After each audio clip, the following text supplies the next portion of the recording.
윤석열 대통령 탄핵 심판 사건에 대한 헌법재판소의 고심은 오늘도 계속됐습니다. 오늘로 변론이 종결된 지 22일이 지났는데요. 선고 기일은 아직 통지되지 않았습니다. 헌재 나가 있는 취재기자 연결해서 관련 소식 듣겠습니다. 이호준 기자, 헌법재판관들의 평의가 언제 끝났습니까?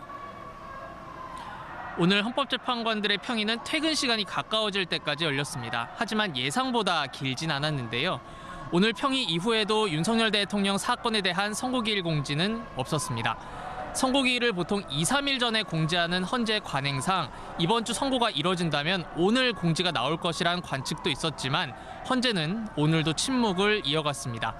내일 헌재가 선고기일을 공지할 수 있다는 전망도 있지만 사실상 이번 주 선고 가능성 희박해진 상태입니다. 경비 인력 강화 등 선고에 대비한 안전조치를 하기 위해선 경찰과 서울시 등 관계기관들과 협의할 최소한의 시간이 필요하기 때문입니다. 헌재 고심이 깊어진 데에 대해선 여러 해석이 나오고 있는데요. 먼저 감사원장과 서울중앙지검장 등 여러 개의 탄핵사건 심리를 함께 진행하면서 결론에 도달할 시간이 충분하지 못했다는 분석이 나옵니다.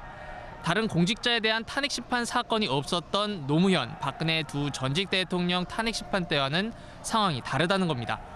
재판관 사이의 견해차가 크기 때문이라는 분석도 있는데요. 국론 분열을 막기 위해 헌재가 최대한 만장일치로 의견을 모으는 과정에서 수기가 길어지고 있다는 분석입니다. 또 이번 탄핵 사건엔 쟁점이 많다 보니 사실관계를 꼼꼼히 확인하기 위해선 물리적인 시간이 어느 정도 필요하다는 시각도 있습니다. 윤 대통령에 대한 형사재판 결과와 이번 헌재 판단이 다를 경우 큰 논란이 예상되는 만큼 심리를 최대한 신중하게 진행할 수밖에 없다는 의미입니다. 지금까지 헌법재판소에서 KBS 뉴스 이호준입니다.